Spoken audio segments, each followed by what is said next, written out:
Jen is alive, Vincent may know who Jacob is, and Carlton Cuse has a brand new idea for a theme park. All that and more coming up in today's official Lost audio podcast.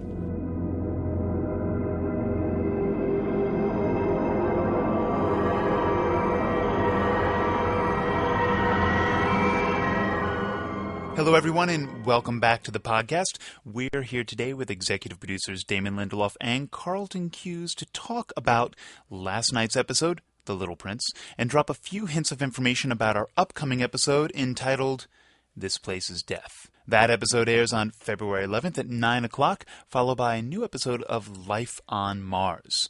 Just a quick note, if you want to hear more about the return of Jen, you can catch actor Daniel Day Kim in our video podcast, also found at abc.com, which is also a great place to go and submit your questions, wacky, insightful, and challenging as they are, for the audio podcast so that Damon and Carlton can peruse, make fun of, and yes, possibly answer here on the audio podcast. Just go to blogs.abc.com/asklost. Here now are Damon and Carlton.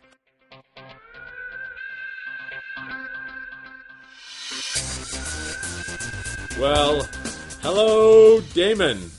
Hi, Carlton. God, it's been so long since we've done a damn podcast.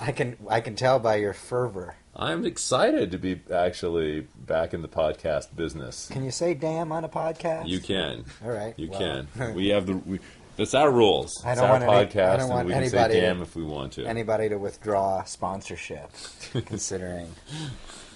Good. Well, get fired up here. Here we go. Okay, it's Monday morning. Carlton and I are doing Yes. a podcast. One of the unfortunate casualties of this time in the year is that we don't get to do our podcast because we are slammed. What's going on right now, Carlton, in the land of Lost? Well, we are trying to write episode 14, break episodes 15, 16, and 17. We're working out the stories for those. We're trying to get a script out today, an outline published. We have 4 episodes that we're editing, 1 that's mixing, and 2 that are shooting. So this is a very bad time of year. So this is why we are not doing a lot of these. But we will be, once we get all the scripts written, which is about probably 3 weeks from now, we will be, or 4 weeks from now, 5 weeks from now, sometime in that area, we will be more podcast available. Forever. They'll never be done. The good news is, like, if we do a podcast 2 weeks from now, that's traditionally when we're punchy and giddy and incoherent, and the fans really seem to respond to that. Those are good. And we might slip up and tell them who Jacob is, so there is that. Awesome. Well, I guess we should probably talk a little bit about last week's episode, The Little Prince. You know, I like that one. Kind of a nice, emotional story. Is it called The Little Prince after the Saint-Exupéry book of the same name? I would think that'd be a fair guess. All right, absolutely. Well, for those people who are curious as to that title, they should pick up that book. Yeah, and for me, the scene where we see Sawyer observe Kate helping Claire give birth, that's a cool scene in the episode. I think that was my favorite moment. Obviously, one of the questions that we've been asked a lot since the island started skipping through time is, are the characters going to experience each other or themselves? And we did feel like there was one cool opportunity on that night. You know, there was a very eventful night back in season 1. The night that Boone died was also the night that Claire gave birth to Aaron, so we could sort of witness that through the prism of a couple of different characters, but it would also give Locke the opportunity to say that he isn't really interested in changing what happened, even though he could spare himself a lot of anxiety by doing so, because he kind of needed to go through that in order to become the man that he is now. Yeah, I mean, he saw that big light shooting up in the sky and realized that was the light from the hatch, and he was like, I don't want to have anything to do with visiting myself on pounding on top of that hatch lid. He's kind of, I guess, enlightened enough to realize that he had to have that whole range of experiences to get to the point where he is now. And I think people are probably wondering why Sawyer didn't shout out to Kate as he watched her giving birth to Aaron, and the answer to that one is he just didn't want her to drop the baby. I just sometimes the simplest answer is the best answer. And the big development, obviously, at the end of the episode, the one that hopefully has really sort of made people very excited for this week's episode, of course, is the Jinn has been out there floating in the water, and every time the sky lights up for him, he's transported along with the island because he's inside the boundaries of whatever this skipping effect is. However, he hasn't really been privy to the fact that it's traveling through time because the ocean kind of is the ocean. Are the fish underneath Jin transported through time? That's an excellent question, and will be answered on Lost Tales, our new animated spin-off about the fish surrounding the island, coming to you from Disney next season. Let's do that show. That's Tales, Tales, just so you know. Nice. That's fantastic. Either way, Jin has now been picked up by a gang of French folk. Yes. And is that Danielle Rousseau? She says that her name is Danielle Rousseau. She's much cleaner and less crazier than the Danielle Rousseau we know. So I wonder how she becomes the Danielle Rousseau we know. That might be a good segue into sort of a prehash for episode 505, which is called "This Place Is Death," and I like the titles this season. There's a lot of death. Yeah, we try to get death in there any way we can. I think it tells you a little bit about what writing season 5 has been like for us. So, is it likely that we're going to finally learn how Montand lost his arm? Oh, right. Yes, Montand is one of the French researchers on Rousseau's crew, and Rousseau says back in season 1 as they're hiking out to the Black Rock that they're entering the dark territory where Montand lost his arm. So I would hope as a fan that we'll find out where it was, and then once we find out where he lost it, then perhaps they can find it again. That would probably be her whole research team, wouldn't it, that she referred to back in season 1. Montand is the one who plays the violin. Let's just put it to you that way. Yeah. It's like the old joke, Doctor, will I ever play the violin again? Doesn't look too good if he actually does lose his arm. So I think we should actually just, confirm that we are going to find out how he lost his arm. That's a good thing for the podcast listeners. They need that. They need a little special something. All right, you will find out how Montand lost his arm. And I think, it's going to be fun for the audience to learn a little bit more about what happened with Rousseau and her team. But that being said, I think it's time for fan questions. Yay! This is from Christopher J. Kowalski from Hackensack, New Jersey. Wow, that's where my mom lives. Awesome. In Hackensack. It's also where Miss Tessmacher lives, and Tessmacher's mother lives in Superman. Awesome. For those of you who are familiar with Superman the motion picture. That's very cool. Hackensack. Damon, did Rose and Bernard die in the flaming arrow attack? Wow, that's an excellent question because a lot of people seemingly did.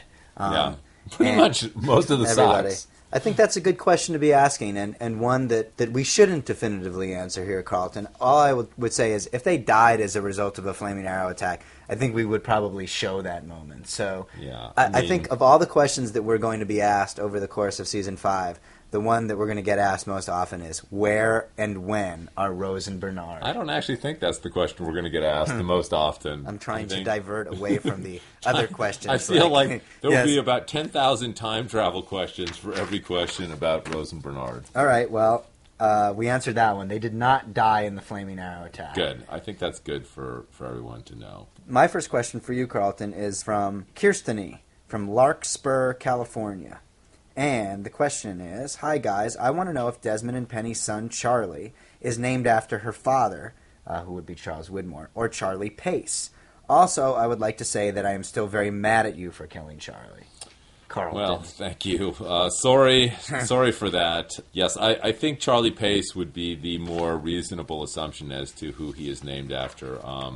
There's not a lot of love lost between Desmond and Penny and Charles Widmore, so it's not likely that he would be the source of the name. However, in fact, here's a little behind-the-scenes nugget. We actually shot that scene, and Widmore says to Desmond, I don't understand why you would name your son after me. Right, yeah. And Desmond says, I didn't name him after you. I named him after the man who gave his life to try to prevent you from finding the island, you old fuss bucket. But we cut that out because the fuss bucket line didn't really play. That's right.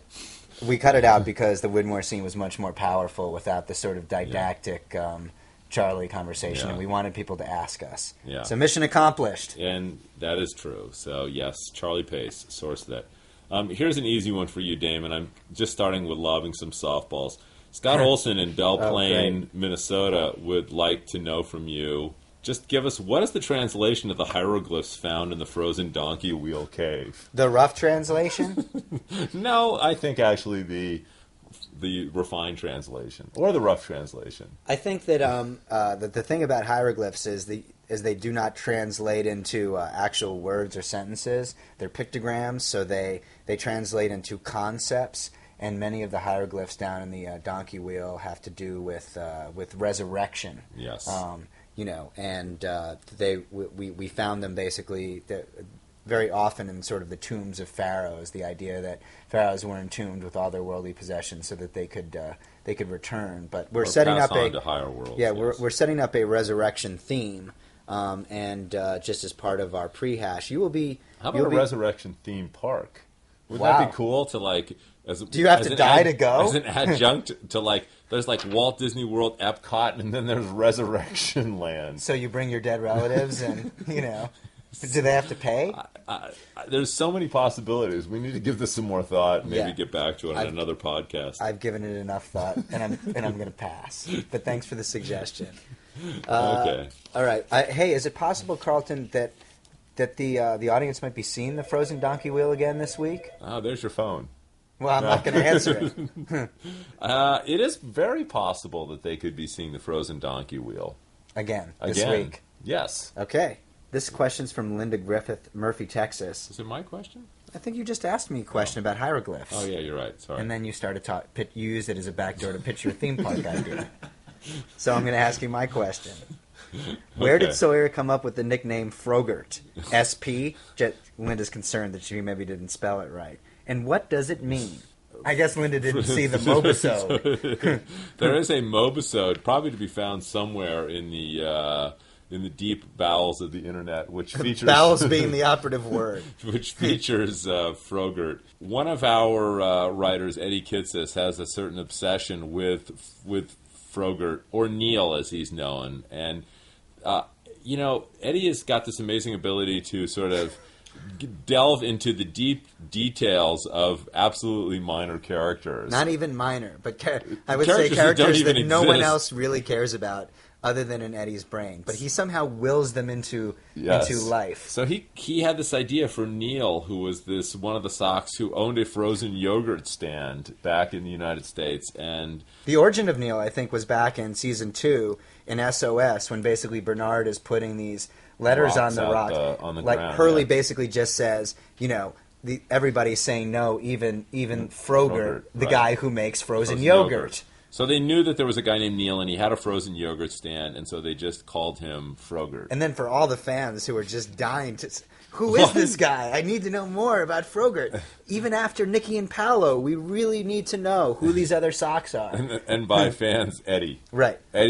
Eddie was like insistent that we had to put Neil on the show, and then we did the Mobisode, so that kind of gave Neil an entry point. Right. And then once he was in a Mobisode, then it was like, hey, let's put him in the show. So that was how Frogurt came into existence. And we needed someone to kill, and we didn't want it to be Rose and Bernard. We're basically like, what's an awesome way to die? It's a flaming arrow in the chest, and it would only be fitting if your name is Frogurt and your power is frozen yogurt. What's your enemy, Carlton? Flaming arrows. It's so self-evident. And there was no way we could just have a bunch of flaming arrows just shoot at random people. We needed that 10 seconds of identification and deep bonding with Frogurt before he took the flaming arrow. We were hoping the audience would go, this guy is so annoying, I really wish he would. And before they could even finish their sentence... Flaming arrow. Flaming arrow. That's good. Sometimes I wish I'd get shot by a flaming arrow. Here's another softball for you, Damon. Yeah, okay, Carlton. Who was Benjamin Linus, and how did he get into the position he is in? Wow, that's Carrie Schumacher from Washburn, Maine. She's like, just explain it to me. All right, I'll break it down for you. Benjamin Linus, here's what we know about him. He was born in the woods in Portland, Oregon. This guy, Horace Goodspeed, happened to be hiking through the woods with his friend Olivia. Wow. No, it just feels like it needs some music while you're telling his story. Then as a result of this association, Ben's father, Roger, years later would be invited to become a janitor in the Dharma Initiative. He brings young Ben there. Young Ben starts to see his dead mother on the island. He runs into Richard Alpert. A friendship is struck up. And then we don't know anything beyond there until he became the leader of the others. Is it possible, Carlton, that this season we will start to fill in some of the missing gaps between that moment And the moment that we come to know Ben as the leader of the others. Yes! Excellent. I hope so. That All was right. great. That was really great. I do watch the show on occasion. I think Carrie should be very happy. All right, well, I actually do have softballs for you, Carlton. This is Yeah. from Ricky H. in Jasper, Alabama. Yeah. The bird in the season 2 finale that flew over Jack, Kate, Sawyer, Michael, and Hurley's head screeched, "Hurley!" as it flew over. Is that going to ever be answered? Or will it be a question, much like Libby's past, that you probably won't have time to be answered? I wasn't aware it was a question, but clearly... Wait, they forgot the plane. They forgot what's the story with Kate's plane. Yeah, I all mean, right. you know, That's that right. should be on the question, too. All right, so will we answer the question, which is not a question? Will we see the Hurley bird again? Did it say Hurley's name? Why is it there? What does it mean? When did it become the leader of the Wow. others? Carlton, answer now, definitively. Here's- Ricky H. needs to know. Here's the thing, like, it would actually give me... Nothing would give me more pleasure than doing an entire episode about the Hurley bird, but somehow I don't think that anyone else would share that level of passion about the Hurley bird, mainly you. Now that the island is skipping through time, is it possible that we will see like a massive egg somewhere on the island, We and just- we will realize the Hurley bird will be hatched out of this We egg? just thought it was really cool that there's like a bird with like a 15-foot wingspan on the island, but And by we, you mean you. yes, basically me. Maybe there can be a And, maybe there can be a Hurley bird attraction at Resurrection Land. That would, you know, you're just missing out. There's so many great opportunities. That would be like you actually get into this giant 15-foot bird and you soar over Resurrection Land, like soaring over California. Like that would be a fantastic ride where you would be in the Hurley bird and you would be flying over the mysterious lost island. I don't understand the connection between the Hurley bird and Resurrection, but I guess that will be answered at some point in season Yes, 7. it will be. That's a season 7 question Great. for sure. All right, I think we Okay. each have time for one more question. Okay. So make yours count. Okay, here's one for you, Shoot. which I think this one actually is helpful. And in the actual framing of the question, it shows a certain level of confusion that I know you can clear up. Okay. Nellie Patterson from Chicago, Illinois, wants to know who is Jeremy Bellum. Good question, Nellie. I think that she's referring to Jeremy Bentham. Yes, And, I think she is. And basically, Jeremy Bentham is a name that started getting thrown around a lot in the season 4 finale, but is also the name that appears in the obituary that Jack hands to Kate in the season 3 finale. Although I think his finger is partially obscuring the name. You just see the J and the HAM or something like And that. he's a famous philosopher. He's a famous philosopher, as was John Locke, and we basically learn in the season 4 finale that John Locke was using the name Jeremy Bentham for some reason.